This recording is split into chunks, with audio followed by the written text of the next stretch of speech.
Right, so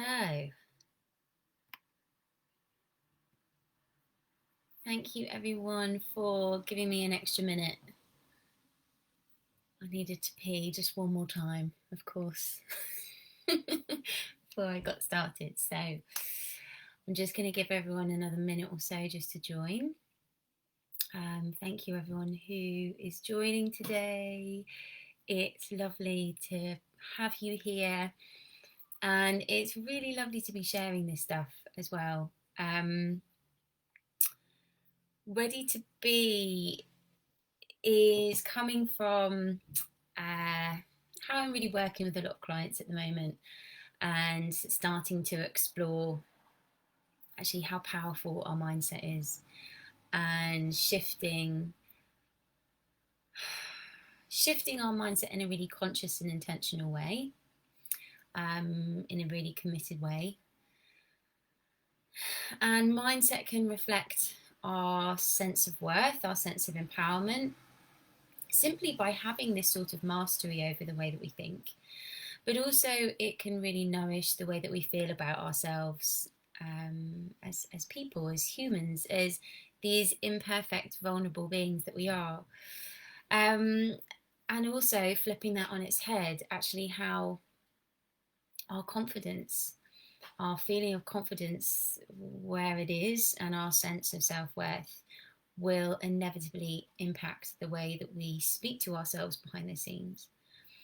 And so it's understanding how all of these interconnect, and understanding the things that we can do to start to positively impact all these areas of our life, our self-confidence, our self-worth, and our mindset. Now, over these next 3 days, we will explore what self-worth is, what self-confidence is, what is mindset, and we will unpack that a little bit more. And I'd really love you guys to, where you feel comfortable, just let me know how these things are landing for you. If these things make sense, if you want more clarity, if you want more support. And as I've been writing the plan of this course over the last few days, what's coming out of it is a 3-month coaching plan, which will start at the end of September. So I'll share a little bit more with you guys in session 3, about how you can start to really dive deeper into this stuff and start making some really consistent change. So as you guys are joining, if you want to just pop a hello in the comments so I know that you're here and I know that you can hear me and all that kind of stuff. And then we're going to get going. Now, I will admit that my daughter's still rumbling around up there, so we might have someone pop in and say hello at some point. All part of the fun. So I'm going to get going. And I'd really like to start with a practice known as open heart breathing, or heart breathing, excuse me. And the reason that I want to start with this is when we start to explore our mindset, explore limiting beliefs, exploring the way that we are speaking to ourselves, explore the ways that we are limiting ourselves, we are asking ourselves to be vulnerable, but we're also asking ourselves to do something incredibly loving and incredibly brave and incredibly courageous, for ourselves. And all of that really resides in the heart. And our heart is our space of compassion, it's our space of tenderness, it's how we love ourselves and others. And not just from an energetic level, the heart chakra and things like that resides here, but also on a physiological level. Our heart has what we're starting to discover, it has its own brain. We have a heart brain and a head brain, and our heart brain sends more signals to our brain, our head brain, than our head brain sends to our heart. And interestingly, a lot of these signals that our heart brain's sending up to our head brain, I'm saying brain quite a lot here, is frequencies and messages around emotions that we're feeling. So when we're feeling joy, when we're feeling happy, when we're feeling fearful, when we're feeling sad, our heart is sending messages, different frequencies up to our brain. So it's sending emotional messages to our head brain. So we're more and more, there's some incredible research coming out at the moment about actually, this isn't just this energetic space of the heart and of love. Actually, it's a very physiological place of those emotions too. So let me just check. Hi Diana, lovely, you can hear me. I'm just going to check that we have got everyone who has been able to join. All right. Okay, I think we're good to go. So we're going to start by taking our hands onto our heart. And I would say closing your eyes here, or at least casting your eyes away from the screen. Closing eyes isn't for everyone, and that's okay. Choose what feels most secure for you. And relax into your chair, wherever you're sat, and bringing your feet against the floor so you can feel the ground underneath you and feel the support of the chair underneath you. And focus your attention on this space of the heart. And feel the sensation of your hands resting here. Noticing if simply from this gesture of resting our hands on the heart that it evokes any feelings or sensation. And breathe a little deeper, but still comfortable. And feel as if your breath is coming in and out of this area. And your breath is coming in and out of your heart.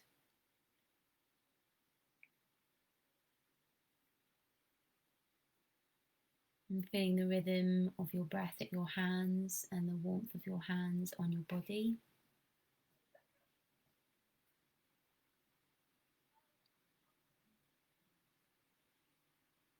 And as you stay connected to this rhythm and to this space in the body, feel the support of your chair, its steadiness, its stability, and this unconditional support of the floor, of the earth beneath us.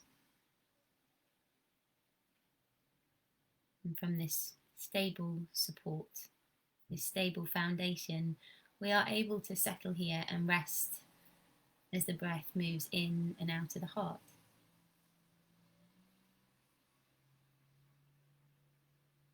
Now begin to deepen your breath further, giving it a count of 5 or 6. Whatever you choose, still making sure it's comfortable and the inhale and exhale is even.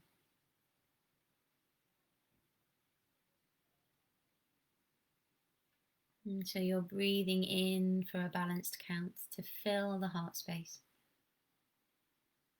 And breathing out for an even count out of the heart space. And filling it up with light, with attention.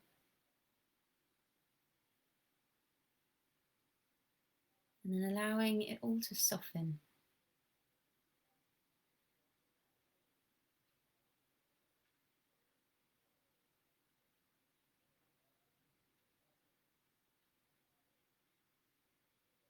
And just keep this attention going.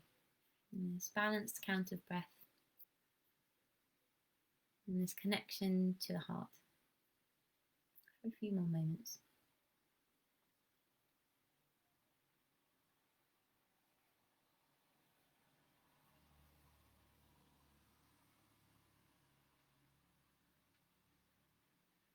And allow that sense of softening begin to radiate out from the space of the heart. And the softening begins to spread across the torso, the arms, across the head and the face. Until this sense of compassionate, tender softening begins to radiate out throughout the whole of your body.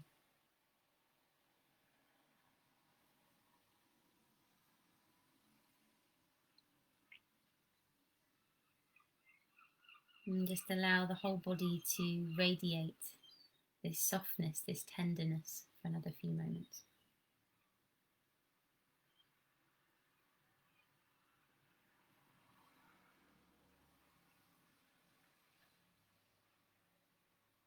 And then on your next in-breath, fill up right to the top. Take a little pause and then just blow the exhale out of the mouth. Taking one more like that, filling up right to the top like a fresh glass of water. And breathe out, blow out of the lips and lower your chin down towards your chest. Great stuff.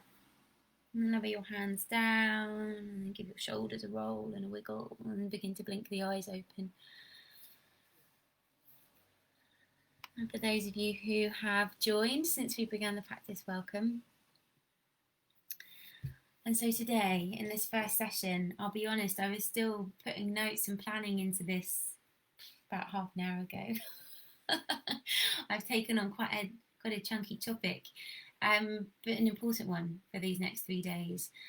And this course's title is a reflection of ready to be. Are you ready to? Are you ready to be who you need to be? Are you ready to step up? Are you ready to start delving a little deeper into these other parts of ourselves, the brushed under the rug parts of ourselves? Are we ready to commit the time and the focus to listen to what's being said behind the scenes? Are we ready to pop our ego to one side and really step back and go, why am I responding in this way? Why am I feeling triggered in certain ways? And we have to be ready for this stuff. And it's okay if you don't feel ready for that stuff yet, but if you want this change, if you want this area to grow in your life, in the way that you're programmed, in the way that you respond, in the way that you see yourself in relationship to other things and other people, and see your own potential, then we need to lean in. So, are you ready? And if you are, keep on going, keep on listening. And so I'd love you to reflect on what brings you here today, what brings you to sign up and tune in with me this evening. And do share this stuff in the comments as I'm talking as well. I'm getting better at the Facebook Live, but I will make sure that I'm checking the comments as I continue talking. So what brings you here today? And is there an area of your life that you're being called to change, grow? Or are you here purely out of curiosity? Mindset's becoming a bit of a buzzword these days.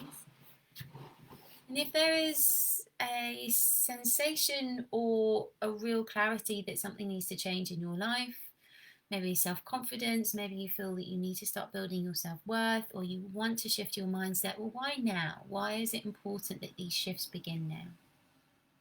Why is it important to you? Why is it important full stop? Not just to you, but to the people around you.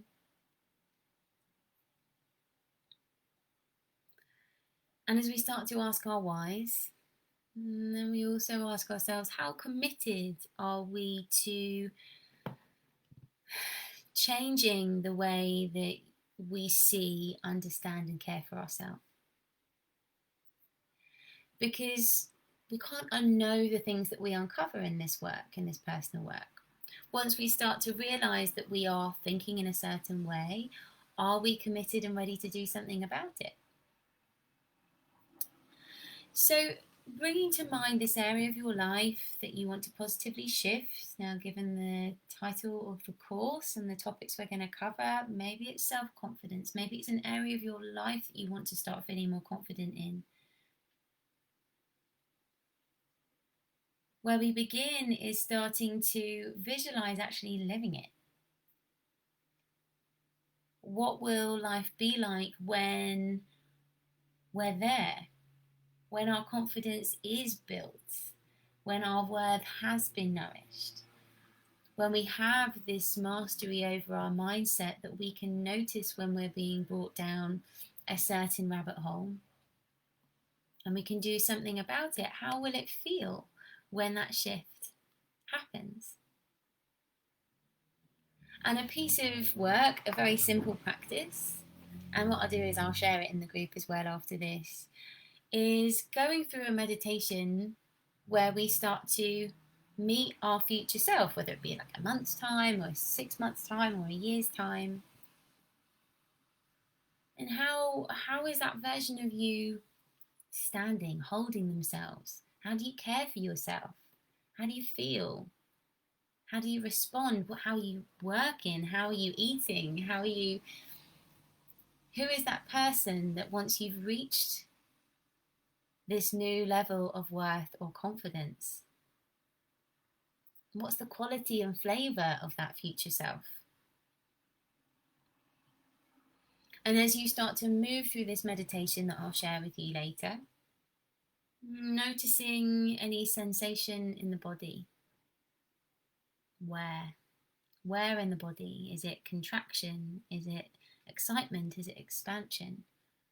Is it doubt? Now, the reason that I ask you to tune into the sensation in the body, and you might have even had it when I was just asking you now, what's an area of your life that you are now committed to investing your time and effort and focus and attention on? Is there doubt? Is there nerves? Is there excitement? Where we feel it in the body. And because our body is a really present representation of actually our emotions. It's not filtered through fear or a doubt. Our body can sometimes give us our most egoless response of, is this right or wrong for us? So as you move through these questions of what is it that I want and how will it feel, notice your body's response. Now, a few things can happen when we start to notice our body responding through contraction or expansion. Now, we might realise that what we are seeking is something that we're told that we should want, and not necessarily something that we realize we actually want truly.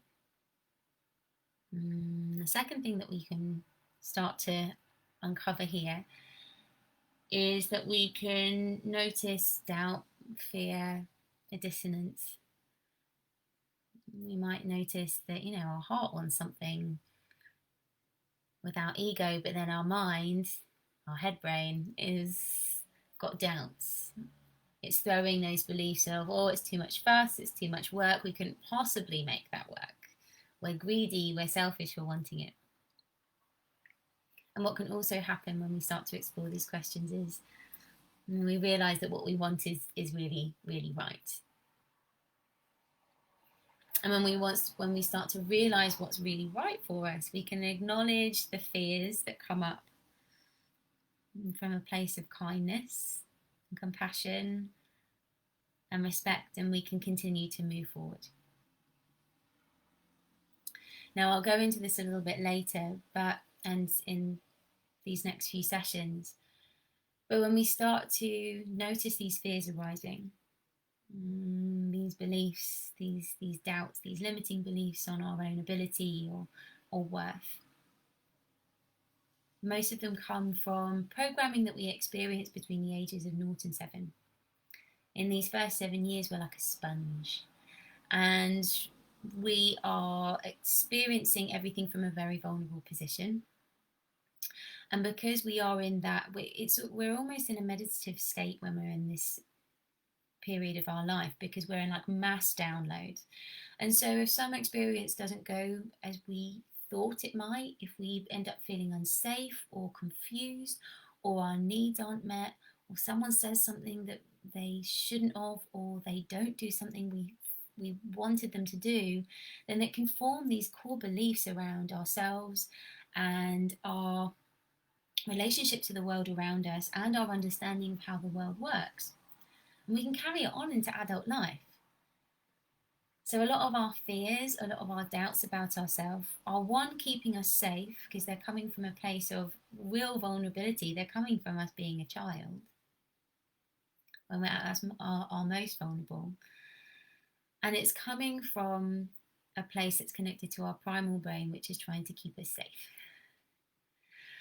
And now when we start to do this work around our mindset and start to get to know these fears, these beliefs, we start to, I hate saying make friends with them, but, you know, starting to become familiar with them, starting to notice when they're triggered, notice when they're arising, and are able to say, aha, hello, okay, I know what's going on here. Because all of a sudden we are not fully governed by them, and we, through pure awareness and really just attention and practice of doing this over and over again, we begin to realize that we have a choice. We can actually say thank you for trying to keep me safe, but I'm going to do this anyway. It's practice. It takes time, but it's part of this process. Now, what also can happen when we start to ask ourselves these questions of what do I want, why do I want it, and why is it important to me, is that we can also get excited, like excitement, of that, oh, wouldn't it be amazing if 6 months' time I'm strutting around in this way and I've made peace with this part of myself. But excitement can include nerves because it's something new. It's a new experience for us. Nervousness can be a very similar sensation to fear. And so it's worth leaning into that when it's a cross between nervousness and excitement. And when it starts to really feel like fear, like, no, this feels too scary, this feels too out of my comfort zone, just know that fear can be sparked by any change we wish to make. Whether it be good for us, whether intellectually we know that this is good change for us or not. Change will spark no, we don't like change, and it will spark a fear, and it will usually spark an accompanying limiting belief to try and stop you from making change. We are programmed primarily to not like change. So let me just check if we've got any new comments. Okay. So as we start to step into a life of worth, of confidence, of alignment to what is important to us, and all of these three things, worth, confidence, and alignment, is powerful. We will feel powerful. But feeling powerful can be a scary subject for many of us. Now, feeling healthily powerful can mean we make healthily selfish decisions. We say no, we don't put up with shit, we become successful in an area of our life that we previously felt stifled in because of our low confidence. We can notice our fears and move through them with kindness, compassion. This is powerful. This is us owning all the parts of ourselves, even the bits that we kind of want to sweep under the carpet, and moving forward with this much greater sense of personal awareness. Now, when we have that low confidence that is stifling us, that low confidence is fueled by a fear of failure, a fear of judgment, of being vulnerable, of being seen. And all of these are the opposite of feeling healthily powerful. Now, the reason that I say this is because stepping into our greater sense of confidence and worth and belief in ourselves, and when we start to envision that powerful version of ourselves, it can bring up some stuff. Some patriarchal stuff, it can bring up some conditions and societal stuff, because being powerful, calling our shots, can actually feel, one, maybe we were told that, you know, we were being too cocky if we were stepping into our confidence when we were younger. Certainly that's the one that stuck with me for a long time. Oh, I didn't want to be too cocky. Being cocky and confident wasn't good, wasn't, you know, likable, wasn't palatable for some people. And so it took me a long time to get through that. And so starting to lean into your potential underlying beliefs about what it is to be confident. And are there some beliefs that you're holding yourself back with? We don't want to be too confident. You don't want to seem too sure of yourself, because that might mean that we might get judged or we might not be liked. So starting to explore if there are any negative connotations behind the scenes that are held around being worthy enough to ask what we want, being worthy enough to say what we need and ask for what we need.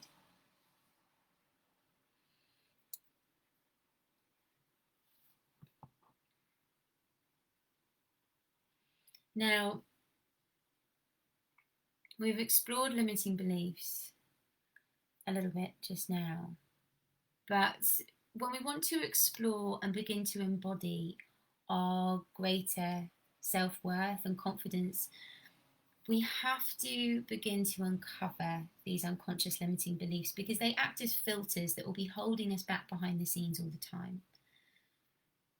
And we practice shining a light on how we think so that we bring the less conscious into our awareness so we can actually do something about it.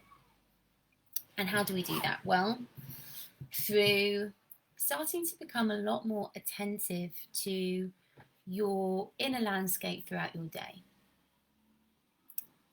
So tuning in throughout your day, taking a moment, stopping, taking a few rounds of breath, scanning through your body, noticing where your mind and your quality of focus is, noticing your levels of stress and anxiety, noticing your levels of tiredness, noticing if you have any physical basic needs, like you need to drink or you need to have a pee.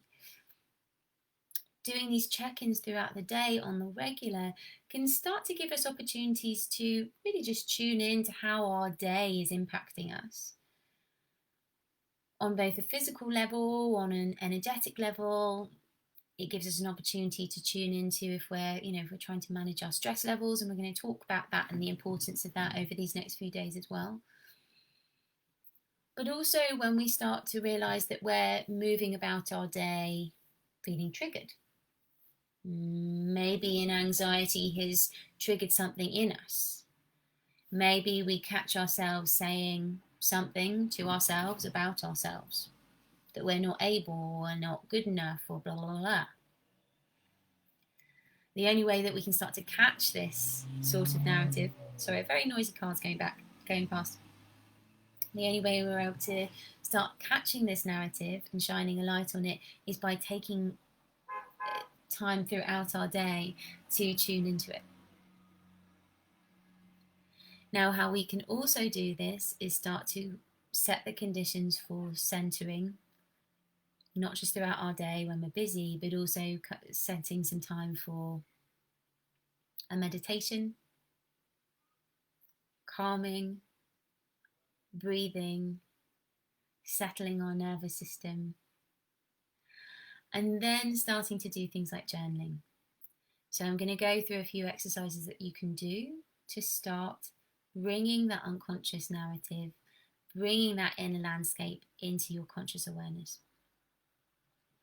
Now, as we practice shining the light on how we think, I wanted to give you an example. So let's imagine that we want to feel more confident at speaking at work. So we go on a public speaking course, and it gives us lots of tools of how to prepare our presentation and how to stand so we feel more confident. But it doesn't address that every time we're faced with a presentation, our pre-programmed thought loop goes on behind the scenes going, nah, shit, you're going to forget everything because you're not as clever as them, as an example. However, if we begin to pay attention to every time this trigger arises, when we get asked to do that presentation, and we can go, okay, what is this fear? Write it down, make it something that you can, something tangible. get it down on paper and go, ah, okay, there's something here that I can work with. We begin to pay attention to how this fear might be popping up into various areas of our life. And then we can start to challenge it. We can start to reframe it and get support where you need it too. And then once we've gathered all this support and information around this belief, we can meet it with a new statement that we want to embody instead. We want to meet it with a new statement that we want to embody and understand as us instead, as our new story. So the fear here in this presentation of giving our presentation might be more being judged or being laughed at, not being clever enough. And this might come out in various areas of our life as perfectionism or procrastination behavior, because we put off doing things because we if it's not perfect, we want to put it off. So what do we do with that fear and that behavior that's come with it? Well, we can start to acknowledge actually the skills and the drive that you have to replace this with, to meet this with. And when we start to do this, we are acquiring a growth mindset. Now, this was a relatively new thing that I started learning about a year ago. And there's a great book called Mindset by, it's Dr. something Dweck. And I'll give you a book recommendation list at the end of these 3 days as well. Now, when we acquire a growth mindset, which I'll explain a little more in a moment, once we've done this presentation that we were fearing about, we can then say from a growth mindset, once I've done this presentation and I've got it under my belt, I'm going to have more experience, more skills. I would have grown as a person and I would have expanded because I would have overcome this fear and done it anyway. And then acknowledging the skills and drive to carry it out, well, we can start to say, do you know what? My desire to make high quality work will serve me well. Yes, it has come out as perfectionism before, but actually it can serve me well while I'm preparing for this presentation. And you know what? If I need a bit of support, maybe I can get some feedback beforehand from someone I trust and someone that I admire. Someone who maybe has some qualities or skills that I want to gain a little more of. And you know what, in addition to that, with this growth mindset, because I'm feeling pretty vulnerable right now, I'm going to voice this with someone that I trust. So with a growth mindset, we can start to take something that's triggering us, something that's really putting us on the back foot, and starting to see, actually, how can I grow from this? What can I learn from this? What experience, what skills, what opportunities are here by doing this? What can I do to support myself? Maybe I'm getting some more support, but actually what also from my strengths can I take to help me prepare and move through this? When we reframe our fear-based belief into one that's realistic and empowering,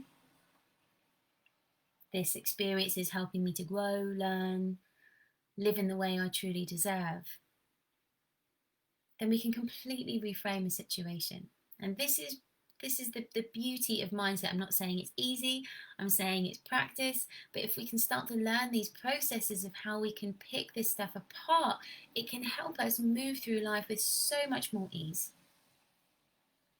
And it can help us move through life realizing that we have so much more choice available to us and so much more resource than we realized that we had.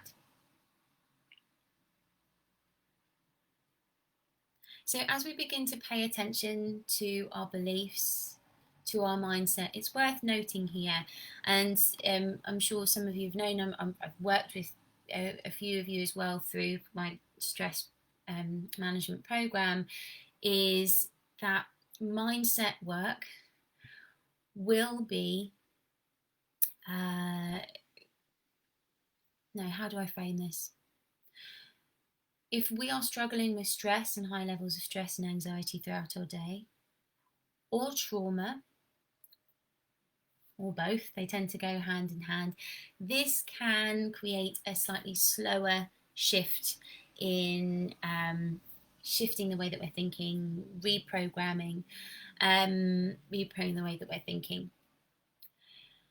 Now, the reason that I want to throw this out there is because if you are struggling with stress or trauma, just being really kind to yourself as you're moving through this mindset work and starting to delve into the beliefs that are holding you back. Because one, they can be triggering for you. So I would say, especially if you're working with PTSD, I would get some trauma-centric support whilst you start to do this mindset work. Because you don't want to be triggering and bringing stuff up without having that necessary wraparound support that you need. Now, the other reason that I bring this up is because when we are in a place of stress, anxiety, chronic hyperarousal, there are some physiological and neurological inhibitions that come here. So when we're in a place of stress and hyperarousal, neuroplasticity, so our brain's ability to create new neural pathways, new wires firing together, this neuroplasticity is inhibited when we're under stress. And so when we're in chronic periods of stress, so we're always hanging out in fight and flight at certain levels, this can slow our progress in certain ways. What it also can do when we're in places of stress and hyperarousal is that we have less access to the part of our brain that enables us to see consequence, be able to focus, and be able to see a situation much more clearly without it being flooded with the filters of emotions. And that's the prefrontal cortex. And this is the part of our brain that we really want to be accessing when we're doing this work from a compassionate and non-judgmental place. Which is why I say, before you do journaling, do some breathing, calm yourself down, center yourself, feel your weight against the floor, against your chair first, and then start to explore these practices. So, as I said, if you find that you're struggling with stress at the moment, stress management throughout your day will be key as you do this work. If you are living in PTSD or living with the symptoms of trauma, then getting some additional trauma-centric support whilst you do this mindset work can be very, very helpful and supportive. Cool. So I've said my piece. And let me just make sure we haven't got any questions here, and keep on firing questions over as I keep on talking. So self-worth. In its definition, self-worth is valuing yourself and your unique qualities just as you are. So no matter the external factors or achievements, knowing that you are worthy of love, happiness and fulfillment. That you are worthy of living a life led by your values and you are deserving of happiness, love and fulfillment. Now, self-worth is, oh sorry, my computer just did something funny.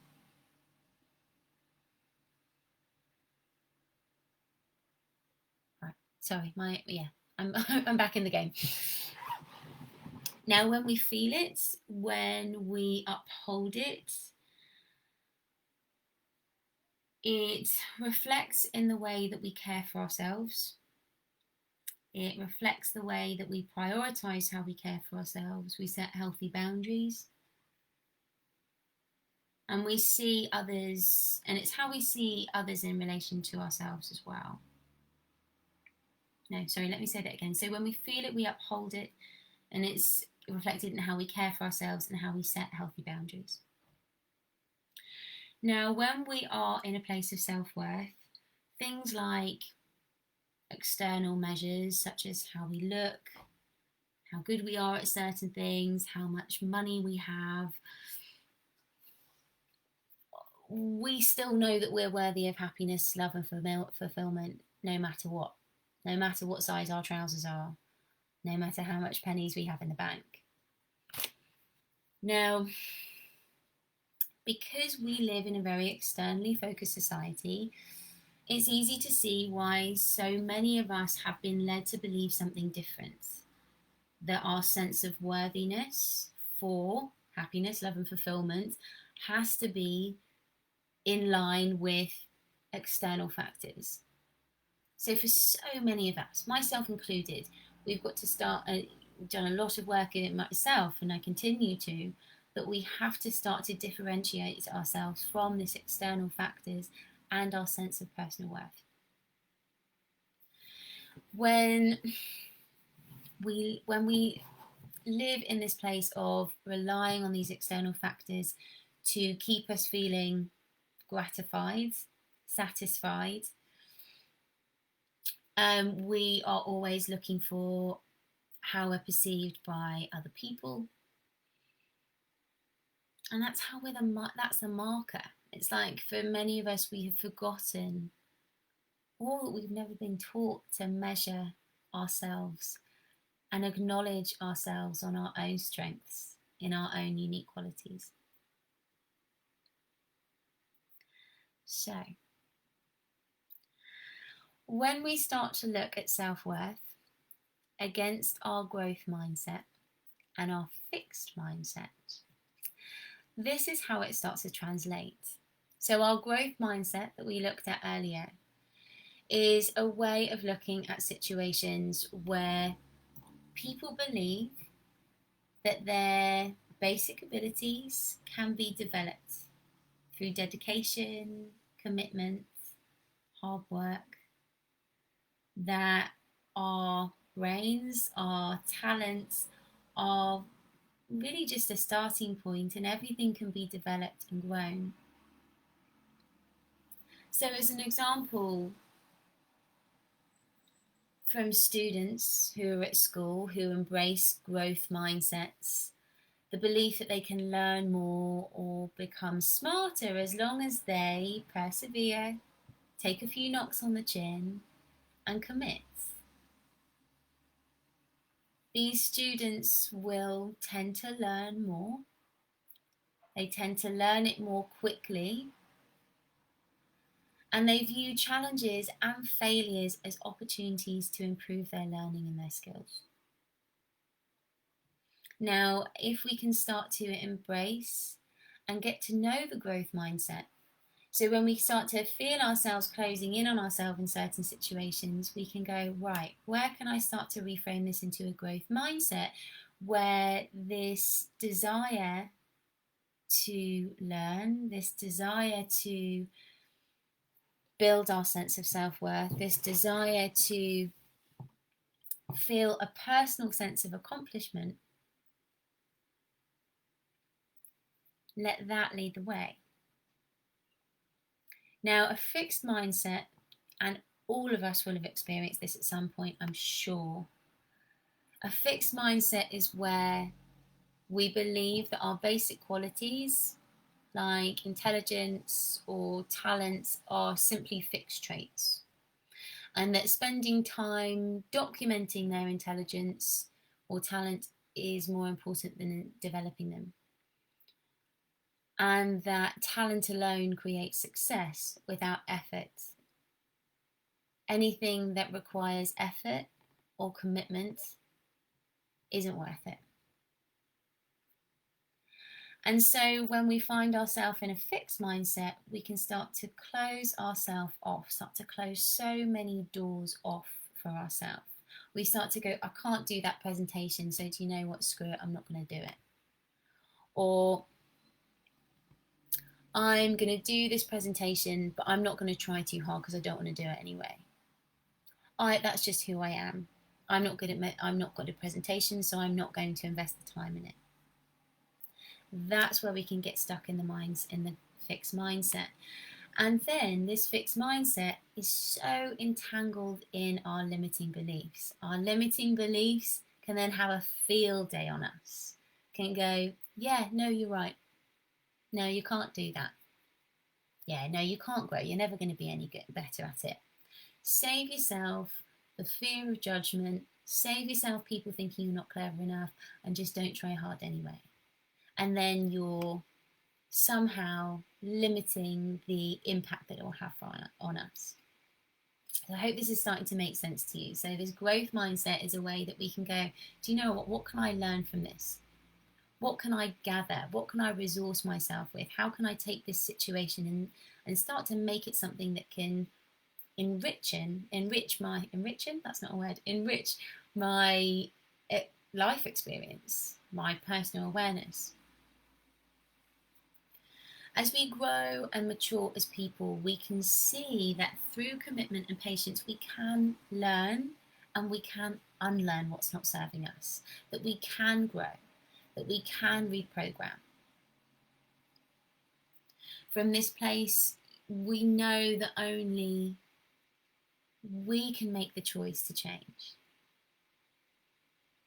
When I was coming up with the name for this course, thinking about, what are we ready to be, but are we ready as well? Are you ready to start making the choice to change? Because we also can make the choice to not change. We always have the choice to move forward or not. We just need to become more aware of the choices that are open to us. Only we can make the choice to stop settling or tolerating certain things or blocking ourselves from certain experiences. Now, how many of us at some point have been faced with a failure of character and just said, well, because we didn't do the personal work, we didn't learn from a situation and take responsibility for a situation, and we responded in a way that was just not how we wanted to respond, we could just say, well, that's who I am, and just deal with it. It's tempting, because in that moment it feels really easy. But in the long term, it's not going to serve us in any way. It's not the easy route. Actually, it makes our life much, much harder each and every time we choose that route instead. So asking yourself, when you feel yourself closing in, when you feel yourself ready to go, that's just who I am, I can't be asked to do this, everyone else has just got to deal with it. Asking yourself, how might I shift this into a growth mindset right now? How will staying in this closed mindset serve me right now?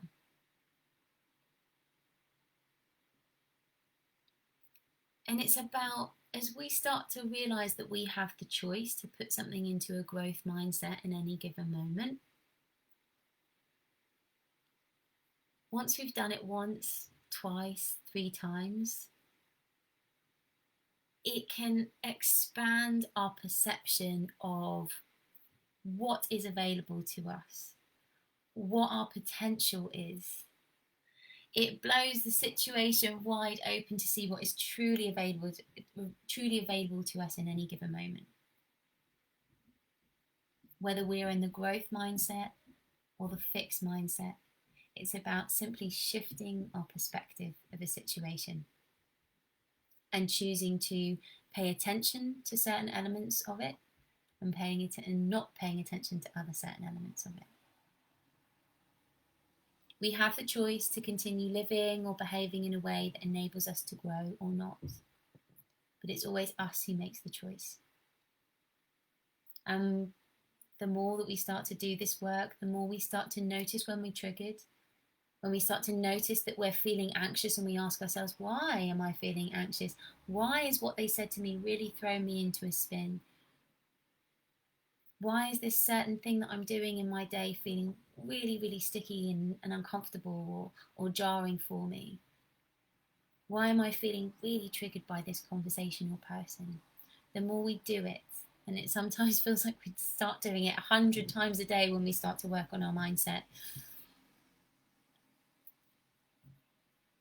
But the more we do it, the more it becomes available to us in the forefront of our mind.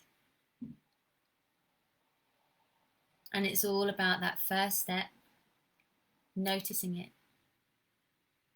centering and calming ourselves, even just for a minute, getting your exhale a little bit longer, asking, what's this narrative that's going on behind the scenes? What am I telling myself about myself right now? What am I telling myself about this situation around me? And from that calm prefrontal cortex accessed part of ourselves, we can then challenge it and reframe it. The first stages of mindset mastery is to start paying attention, and we can do that, as I say, through journaling, through personal inquiry, through embodiment practices, and I'll share you a few embodiment practices over the next few sessions. The visualization of our future self, meditations. But one practice in particular that has had great success to many of my clients as well is one that, and I really wish it had a better name, but it's a brain dump journaling. And it really comes into its own usually at the end of the day when we're trying to wind down. And that's when our brain gets really busy and all the thoughts start swirling around. And the main instruction here is in that moment to take yourself away from a bit of the hustle and bustle and take pen to paper and brain dump. Literally let all your thoughts, all of those swirling thoughts down onto paper. And just free write, don't overthink it, don't analyse it, just let all those thoughts get down onto paper until the pen stops. And there's two really good things that happen here. Firstly, if you get home from work and you have a really, really busy brain and you're trying to wind down for the day, this is a great way to start slowing the thoughts down. Simply by bringing those thoughts to a speed that you can bring pen to paper, you can start to calm it. If there's lots of things that we're trying to remember that we're worried we're going to forget, once it's on paper, it's safe, we don't have to think about it anymore.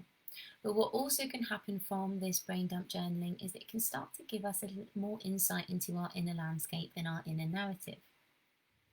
So especially if we're doing this style of journaling to start to gain further insight into our inner landscape, we can start to look back and read back and go, there's themes here. There's that same belief again, and that was triggered by this time. Interesting. And then we can start to get an insight into so much that's going on behind the scenes, and so much that is really taking the driver's seat without us consciously knowing.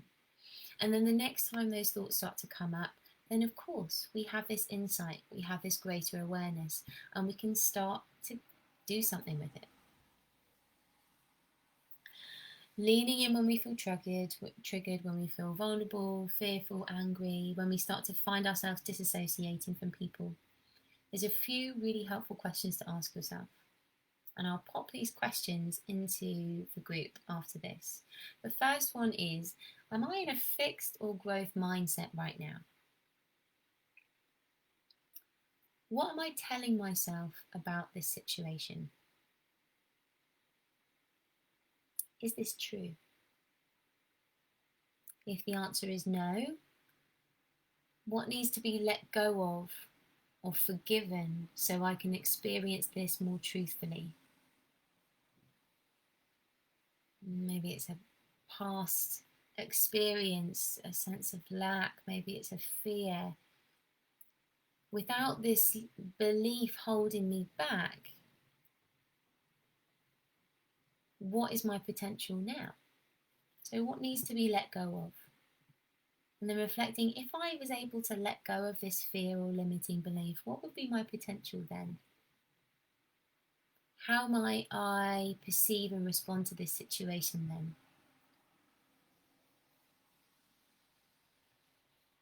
If the answer was yes, this is true,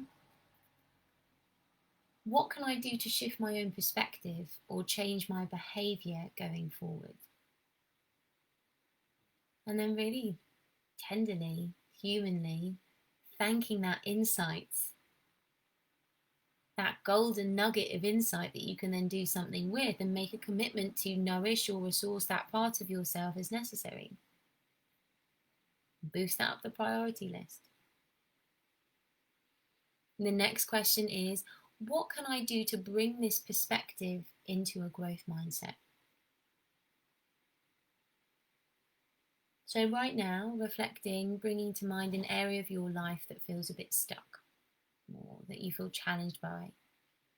I like to call it my 16-year-old self state, where I start dragging my heels along and it's like, oh, I don't want to do it anyway. Is there a situation in your life right now that is keeping you in that space? And with this in mind, taking pen to paper if you have it in front of you, and asking yourself, well, what can I learn from this? What are the statements and beliefs from my past, from my childhood, from society, from my upbringing? What are the statements and beliefs that are arising?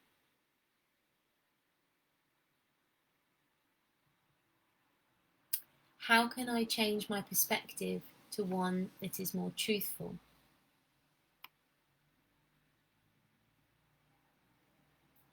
How can I respond to this situation from a place of love, not fear? Now, a loving response will be a loving response for yourself and for any others that are involved in that situation. But don't be fooled, a loving response isn't always the easiest one. And the loving response might not always be the one that keeps everyone happy. But what is the response that you can take that comes from a place of love, not fear? Because all emotions that we have fall into those two categories. It's either love or fear.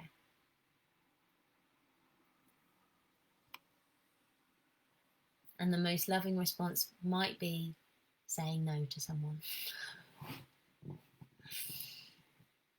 So, thinking about a situation that you feel stuck in, what can you learn from this right now? What are the beliefs and statements that are arising and potentially holding you back? How can you change your perspective to see this more truthfully?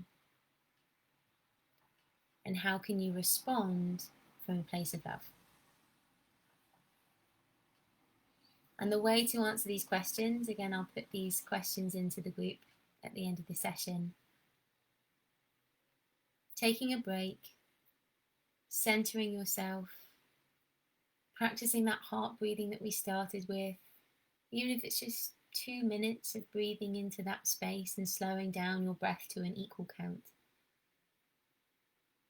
And then asking these questions around what do I need that honours my needs, that enables me to see this more clearly and respond from a place of love.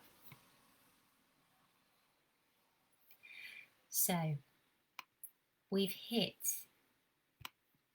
6:59 on the dot, and I didn't want to keep you any longer than an hour. So I hope that this has started to really just scrape the top off mindset for you. And we're going to go into a lot more depth of how it intertwines with things like self-worth tomorrow and self-confidence tomorrow.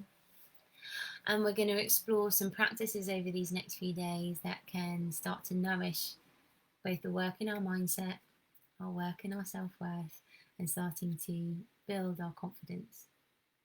But until then, let me know how all this lands for you. Let me know if you have any questions. And yeah, bring those questions to the floor before tomorrow and I will answer them in our session tomorrow.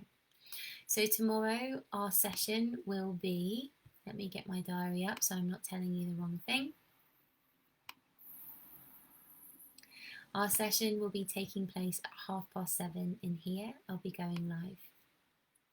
So I hope you'll join me again. I'll pop these questions and reflections into the group now. And yeah, have a really, really wonderful evening. And I look forward to speaking to you tomorrow. Take care. Good night.